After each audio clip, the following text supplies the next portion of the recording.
As some of you have heard me say many times, having a bootable USB drive for Windows 11 prior to having major issues with the operating system is an absolute must. If you're looking for our Windows 10 how-to video we did earlier, that link is in the description. On Windows 11, it's easy to do. Doing this will save you both the time and hassle when you need a clean install of Windows. To start things out, you'll need to get a new USB flash drive or one that's already been used that is now empty and has been formatted. For creating the Windows 11 bootable USB drive, you'll need to get one that has at least 8 GB of storage, but a 16 GB or larger drive is recommended for faster install times and to accommodate updates and tools. The good thing is they're not expensive. You can get them in the price range from $5 to around $10. I'll be doing this demo with a Lexar drive, but I've already created a bootable drive for this computer with a 16 GB SanDisk drive, which is what I recommend. You could get something larger than 16 GB, but that would be overkill. I'll put the link to this drive I recommend in the description for those that need a new one. We'll now head over to the site to download Windows 11. The link to it is in the description of this video. You'll see that you have 3 options here. This is where the tutorial differs from the Windows 10 tutorial. On Windows 10, we use the Media Creation tool, but for a lot of users, it's been an absolute hot mess. So we'll skip that one and go down here to Download Windows 11 Disk Image. Go to the drop-down menu, select Windows 11, and select Download Now. Select the product language, and for my case, I'll go with English. Then select Confirm. Now select 64-bit download.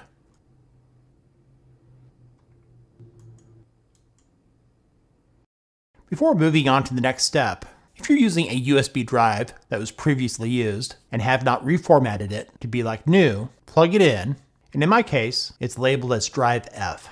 If you have anything on that drive, delete or move the contents somewhere else. After you've done that, right-click on the drive and select Format. There shouldn't be any reason to change anything here. Click on Start. You'll get this warning that formatting will erase all data on this disk. Well, obviously you've already deleted or moved the data, so let's move on. Click OK. This should only take about a second or two to format. It'll say Format Complete, then click OK. And close it out. With Microsoft's Media Creation tool being a buggy mess, the next step is to install a free program called Rufus. In other words, it seems that Microsoft, being obsessed with AI, has become somewhat incompetent in handling basic tasks for Windows 11 and other stuff. You'll want to download the standard x64 version. They also have a portable version, along with downloads for x86 and ARM as well. Go to where you downloaded Rufus.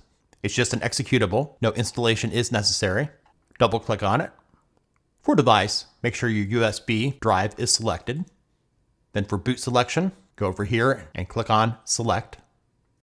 Now select the Windows 11 ISO that you downloaded earlier and click on Open.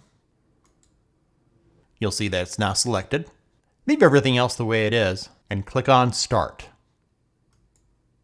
Leave the top 2 checked and everything else unchecked. Click OK. You'll get this warning that all data on the device will be destroyed. So as I told you earlier, if you're using an old device, make sure you deleted or moved the contents inside the USB drive. Click OK, and then just wait for it to finish. When it's done, it'll say Ready. Click on Close. Unplug the bootable USB drive you created and store it in a place you'll remember when you need it. In the future, if you ever run into problems with your computer that require a clean install of Windows 11, plug that drive into your computer and boot it up. When your PC starts, it should boot to the drive you created. Thanks for watching. Links to the sites mentioned are in the description. If this video was useful for you, give it a thumbs up and share it with others. For those of you that are new to this channel, subscribe and click the notification bell so you don't miss out on our latest tips and tricks for Windows, along with other tech-related stuff here on Brett in Tech.